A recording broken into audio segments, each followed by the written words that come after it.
a healthier way for me to eat, or if you have someone in your family who has dietary restrictions around gluten, we've got something for you. Cookbook author, Where Do I Start? Victoria Yeh is here. Welcome to the show, Victoria. Thank you very much. Tell me a little bit about how this gluten issue affected you. Well, about 8 years ago, I decided to visit a doctor finally after suffering from a lot of headaches.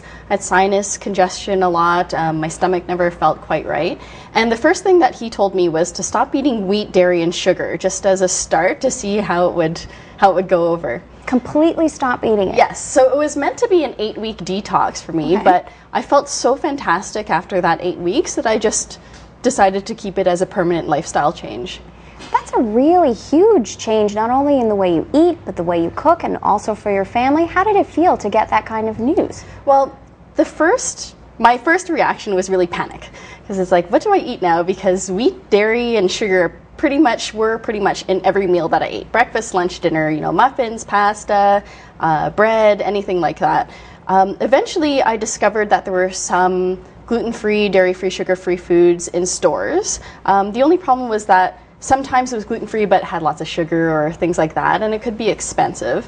So then I learned how to sort of reverse engineer these recipes. I would examine labels and I'd experiment a lot. I had a lot of failed experiments, but then eventually I learned sort of a few rules of thumb, a few tips and tricks that I talk about in my book, and I learned basically how to modify any recipe that I come across to meet all of my needs. So when you made this switch, and it was just going to be for the 8 weeks, describe to me how it felt. What kind of noticeable changes? Well, the first thing that I noticed was mad cravings. So if you, a lot of people think that if you have a food allergy, then you'll actually crave it. And so you almost experience withdrawal.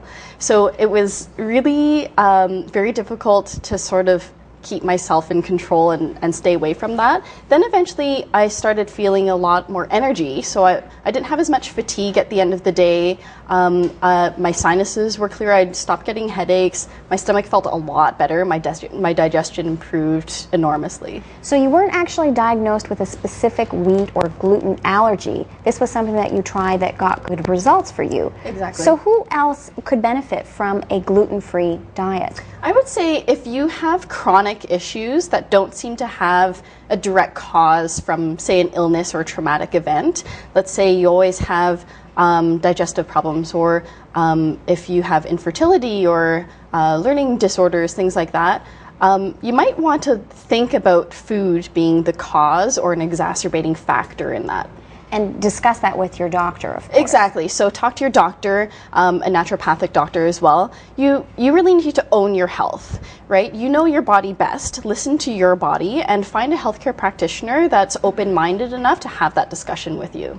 So how does one get started? Because I think a lot of people would be willing to try something to improve their health, for at least for a few weeks, but that's a big change from your pantry to what you put on your plate. It is. So what do people need as kind of cornerstones to a gluten-free diet? So the very first thing, if you want to eliminate any common allergens, say like gluten or dairy, sugar, corn, soy, things like that, is to really try to stick to whole foods. So I brought some fruits, stick to whole, real foods, fruits, veggies, grains like rice or quinoa, and you're going to be safe. And that's probably something that we should all do anyways, right? We should try to all eat real food. Yes. Now, if you have that craving for bread or pasta, there are options, gluten-free options in stores like Loblaws that you can get, or health food stores. And then finally, if you especially if you have multiple food allergies, you need to learn how to make substitutions to your own recipe so that you can feel satisfied and self-sufficient with this diet. I think that's the key, because instead of saying, okay, I'm never going to eat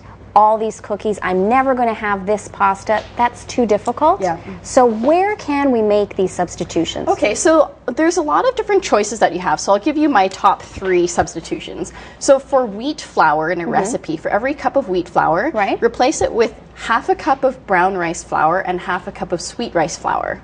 So I didn't even realize there were that many rice-based flours. So sweet rice? Yep. And brown rice flour. Right, so the brown rice flour is a good bulk substitute, but gluten also helps foods stick together, and that's where the sweet rice flour comes in. It's kind of a sticky or binding aid. Okay, so that was my next question, is what is actually going to hold it together? So the sweet flour is going to be the glue for your baked recipes. Because if you were to just use 1 cup of brown rice flour, it'll turn out as a big lumpy hard mess. Yes, I think we've all experienced that first euphoria of, oh, I'm going to try this, and you stock your pantry with everything and you make that huge big paperweight that everybody has had at least once in their kitchen. And that's another key too. You have to be willing to make mistakes, because when you try this new diet, it's really a new lifestyle. Yes. And you're going to make mistakes. As long as you try again and stick to it, then you'll be okay. And it's really a big trend right now as well, with a lot of new fitness regimes to keep the gluten down. But what is the difference between wheat and gluten? Because it's not exactly the same thing, is it? No, it's not. So gluten is a protein that's found in wheat, and it's also found in barley and rye and all of their derivative products. So it's really everywhere. Anything from thickened soups, sauces, a lot of processed foods, licorice, and even beer and other alcohols. And are all fruits and vegetables fair game on this? Yes, fruits, plan? vegetables, and grains such as rice, quinoa, or millet, or buckwheat are all gluten-free. Okay, so if someone had a real cookie craving, they're addicted to the cookies, but they know that they want to make a change, what is your favorite recipe then to speak to that craving? I have this recipe in my book that's for almond butter honey cookies. So it's my version of peanut butter cookies, but with almond butter instead. And it's really, really simple. It's just a handful of ingredients, and it's kind of, you press it down with your fork, and it's kind of like those peanut butter cookies that your mom used to make for you. That sounds delicious. So kids, don't despair if mom and dad come home and say, you know what, we're going gluten-free, because there's still some yummy things. Yes. What is a really kid-friendly recipe right before we go? Because that is a big, big, important issue. A kid-friendly recipe?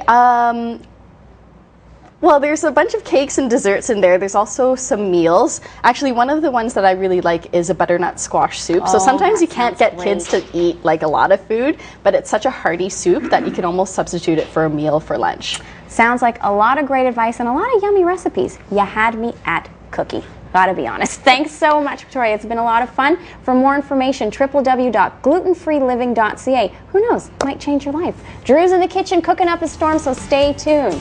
Thanks a lot. Thank you. Wonderful. I like